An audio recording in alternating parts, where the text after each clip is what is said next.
I stood outside Valentino's, my father's flagship restaurant, watching guests pour in for his 30th anniversary celebration. The golden lights, the laughter, the champagne, it all looked perfect. But I wasn't allowed inside. My own father had security turn me away at the door, saying I wasn't family enough to attend. He didn't know that 2 weeks ago, I'd closed a deal that made me the majority owner of his entire restaurant chain. Every location, every asset, everything he thought was his. My name is Elena Russo, and this is the story of how my father chose his new wife's children over me, banned me from the empire I helped him build, and lost everything because he never bothered to read the fine print. It started 3 years ago when my mother died.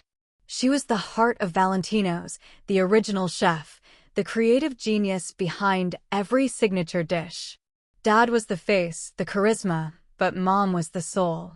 When cancer took her, something in Dad died too. Or maybe it just revealed who he really was.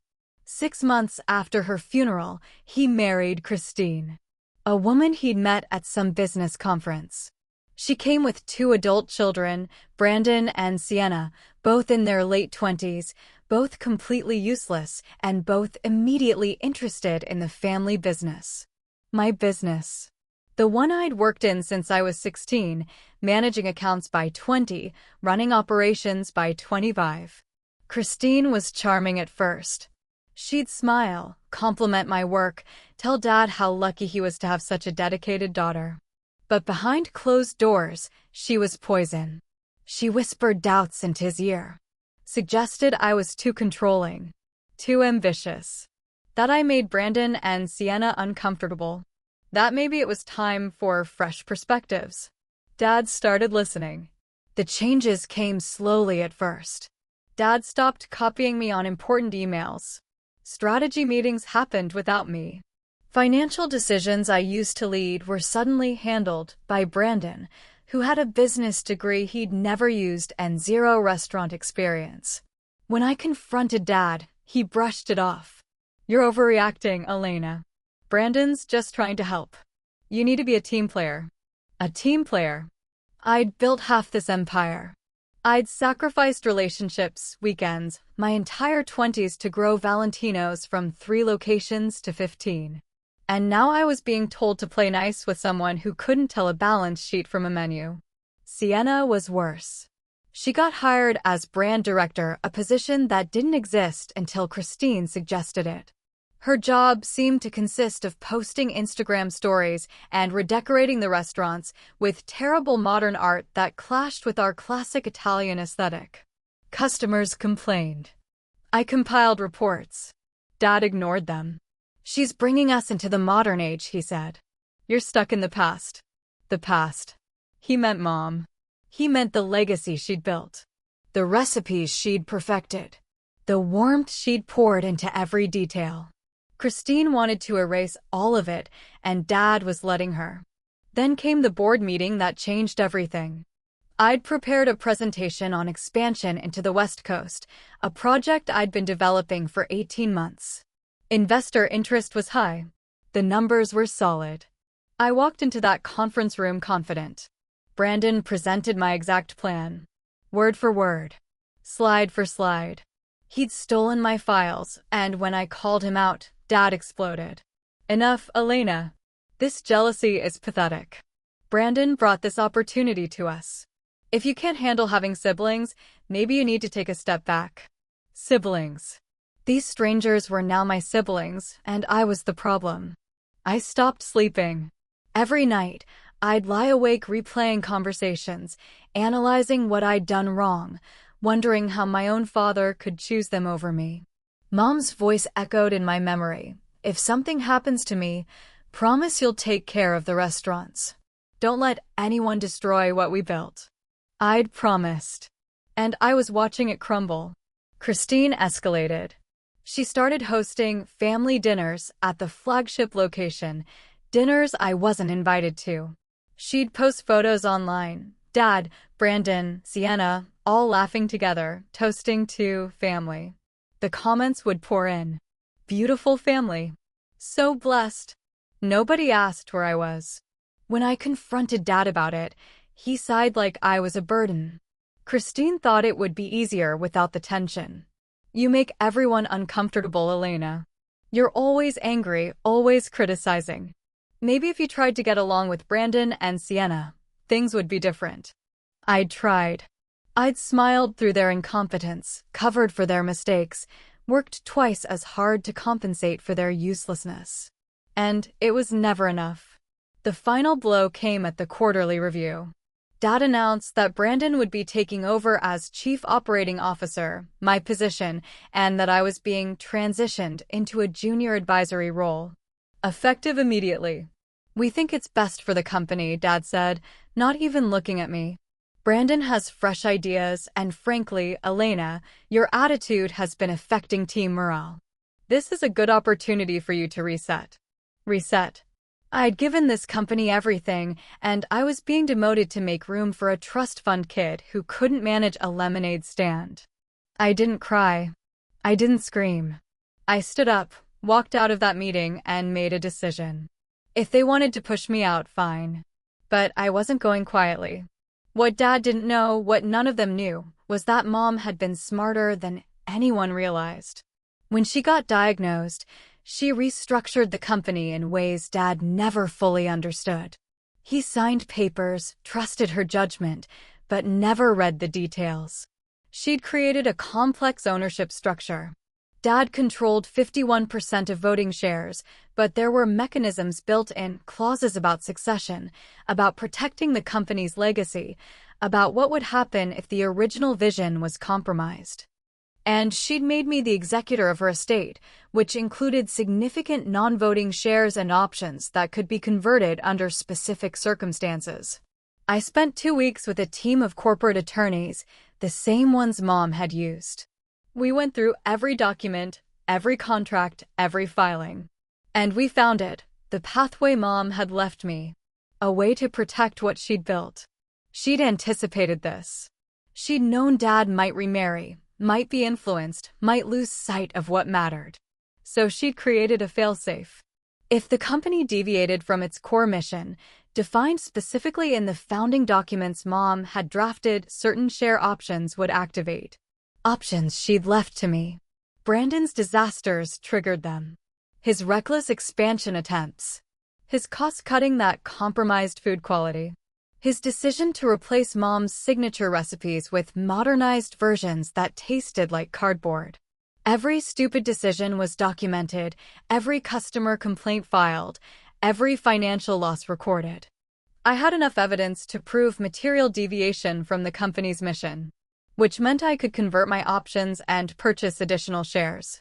Not just mine, there were minority shareholders, old friends of Mom's, people who'd invested early and watched in horror as Brandon destroyed their investment. I reached out to each one privately. They all wanted to sell. And I wanted to buy. It took 3 months and every dollar I'd saved, invested, and borrowed against. I mortgaged the house Mom left me. I cashed out every retirement account. I called in favors from investors I'd built relationships with over the years, people who believed in me, who remembered Mom, who hated what was happening to Valentino's. The acquisitions happened quietly. Small transactions, spread across time, nothing that would raise red flags. I used LLC structures to mask my identity. Corporate veils within veils. By the time anyone noticed a pattern, it would be too late. Dad was oblivious. He was too busy enjoying his new family, throwing parties, and letting Brandon run the company into the ground. Revenue was dropping. 3 locations were operating at a loss. Customer reviews were brutal. But Dad just smiled and told anyone who'd listen that Brandon was finding his footing and that change takes time. Meanwhile, I was working 18-hour days. I still had the advisory role, which gave me access to systems and information. I documented everything. Every violation of health codes that Sienna's redecorations caused. Every supplier contract Brandon broke because he didn't read the terms. Every health inspection failure, every customer complaint, every single mistake. And I kept buying shares. Quietly. Methodically. The final piece fell into place on a Tuesday. A minority shareholder Dad had forgotten about, one of Mom's college friends who owned 8%, called me. She'd heard rumors about Brandon's mismanagement and was worried about her investment. "Your mother would be heartbroken," she said. "I want out, Elena. If you want these shares, they're yours." Her price was more than fair. I took out one final loan and closed the deal. That night, I did the math. With my converted options, my purchases, and this final acquisition, I owned 53% of Valentino's holdings. I controlled the company. I didn't tell anyone. Not yet. I needed the right moment, the right stage. And Dad gave it to me, the 30th anniversary party. A massive celebration at the flagship restaurant. Investors, press, city officials, everyone who mattered would be there. Dad planned to announce Brandon as his official successor to cement the new direction of the company. He sent out invitations. I didn't receive one. When I asked him about it, his response was cold. "This is a celebration of the future, Elena. Your negativity doesn't fit the tone we're going for. It's better if you sit this one out." Christine added her poison. "Maybe is the time for self-reflection. Think about why your relationships are so difficult." Sienna actually laughed. Brandon just smirked. Fine. I'd sit it out. But I'd be right outside when the time was right. The party started at 7. I arrived at 6:30, dressed in the elegant black dress Mom had bought me for my college graduation. Her pearl necklace around my neck. Her strength in my spine. Security stopped me at the door. "I'm sorry, miss. Your name isn't on the list. I'm Elena Russo. This is my family's restaurant." The guard looked uncomfortable. "I have explicit instructions from Mr. Russo. You're not permitted inside." Behind him, I could see the warm glow of the dining room. Hear the laughter.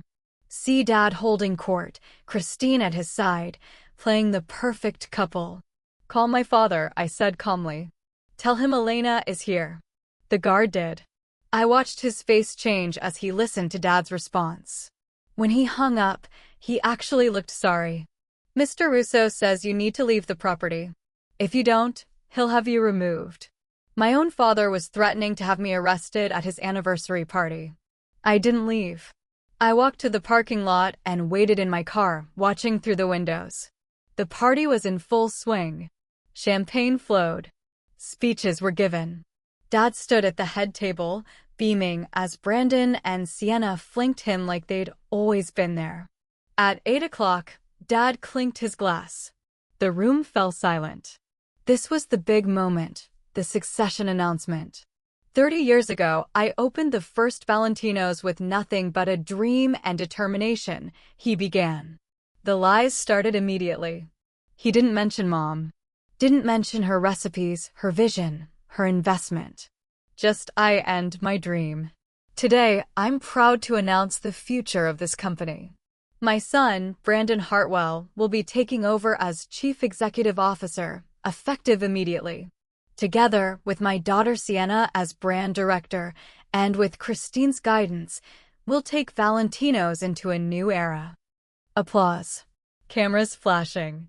Brandon stood, shaking hands, accepting congratulations for a position he didn't earn in a company he was destroying.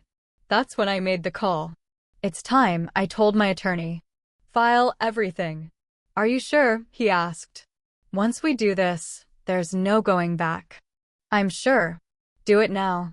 5 minutes later, the first notice was delivered. A courier walked into the restaurant, asked for Vincent Russo, and handed him an envelope. Dad opened it, confused. His face went pale. It was a notice of majority shareholder action. I was calling an emergency board meeting. Tomorrow. 9 a.m. Mandatory attendance. Dad looked around wildly. Christine grabbed the paper, reading it, her expression shifting from confusion to panic. Brandon pushed through the crowd. "Who the hell is RMV Holdings?" he demanded. RMV. Russo Maria Valentino. My mother's initials. It was me. I walked into the restaurant then. Security tried to stop me, but I held up the notice of shareholder action. I'm the majority owner of this company, I said clearly, loudly enough for nearby guests to hear. You can't legally bar me from this location. Move, or I'll have you arrested for illegal detention. The guard looked at Dad. Dad looked at the paper. His mouth opened, but no words came out. I walked past them, through the crowd that had fallen silent, straight to the head table. Every eye in the room followed me. Cameras turned in my direction. This was being filmed, photographed, documented. Perfect. Hello, Dad. Happy anniversary. His voice shook. What is this? What are you trying to do? I'm exercising my rights as majority shareholder. We have a board meeting tomorrow at 9. I suggest you bring your attorney. You'll need one. Christine found her voice, shrill and sharp. This is a joke. Vincent owns this company. Some paperwork stunt doesn't change that. I turned to her slowly. Actually, Christine, it does. I own 53% of Valentino's holdings. Your husband owns 41%. The remaining 6% is split among minor investors. Which means every decision, every hire, every direction this company takes goes through me now. And my first decision is that your children no longer work here. Brandon lunged forward. You can't do that. Dad, tell her she can't do that. Dad just stared at me like he was seeing a ghost. Maybe he was finally seeing Mom and me, seeing what he'd thrown away. Security, I said calmly, please escort Brandon and Sienna out of this building. They're terminated, effective immediately. If they refuse to leave, call the police. The guards hesitated. I pulled out my phone. Would you like me to call, or will you do your jobs? The police arrived within 10 minutes. By then, Brandon was screaming about lawsuits, Sienna was crying dramatically, and Christine was threatening to destroy me. The guests watched in stunned silence. Cell phones captured everything. This would be all over social media within the hour. Dad finally spoke. His voice was hollow, broken. Elena, why are you doing this? I looked at him, really looked at him. This man who'd raised me, who'd taught me to make pasta from scratch, who'd danced with me at my college graduation, and who'd thrown me away the moment a replacement family appeared. Because you banned me, Dad. From the company Mom and I built. From tonight's celebration. From your life. You chose them over me, over Mom's legacy, over everything we worked for. So I did what Mom taught me to do, I protected what matters. And that's not you anymore. It's this company. The restaurants. The recipes. The legacy. I won't let you destroy it for people who don't care about anything except what they can take. But I'm your father. You stopped being my father the day you told me I wasn't family enough to attend this party. Now you work for me. The board meeting is at 9. Don't be late. I turned and walked out. Behind me, chaos erupted. Guests shouting questions. Reporters calling for statements. Christine's voice screeching threats. Dad silent, finally, with nothing left to say. I sat in my car and let myself shake. Let the adrenaline crash. Let the reality hit me. I'd just blown up my father's life in front of 200 people. Destroyed his announcement. Humiliated him publicly. But I'd protected Mom's legacy. I'd saved the company. My phone buzzed. A text from an unknown number. Your mother would be proud. Margaret. The board meeting lasted 4 hours. Dad showed up with 2 attorneys. I had 3. We went through every document, every share transfer, every legal mechanism Mom had put in place. It was all legitimate. Airtight. By the end, even Dad's lawyers admitted there was nothing to contest. I restructured everything that day. Installed new management. Brought back the original recipes. Fired the terrible brand director position. Reversed every destructive change Brandon had made. Within 3 months, customer reviews improved. Within 6, we were profitable again. Within a year, I'd opened 2 new locations using the West Coast expansion plan Brandon had stolen. Dad kept his title as founder, but it was ceremonial. He showed up occasionally, mostly to old locations where longtime staff still remembered him fondly. We didn't speak beyond necessary business communication. Christine filed for divorce 8 months later. Apparently, a husband with no power wasn't interesting to her. Brandon works in tech now, last I heard. Sienna's an influencer. I see Dad sometimes at the flagship location. He looks smaller now. Older. He'll watch me managing the floor, greeting customers, maintaining the standards Mom set. Sometimes I catch him staring at Mom's portrait, the one I had restored and rehung in the main dining room, the one Christine had removed. He never apologized. I never expected him to. 2 years later, Valentino's has 23 locations. Every one profitable. Every one maintaining Mom's standards. Her recipes. Her vision. The legacy she trusted me to protect. Sometimes I wonder if there was another way. If I could have fought differently, talked more, tried harder to make Dad see reason. But then I remember standing outside that party, banned from my own family's restaurant, and I know I made the right choice. If you've ever been pushed out by the people who should have protected you, let me know in the comments. Like and subscribe for more stories. Thanks for listening.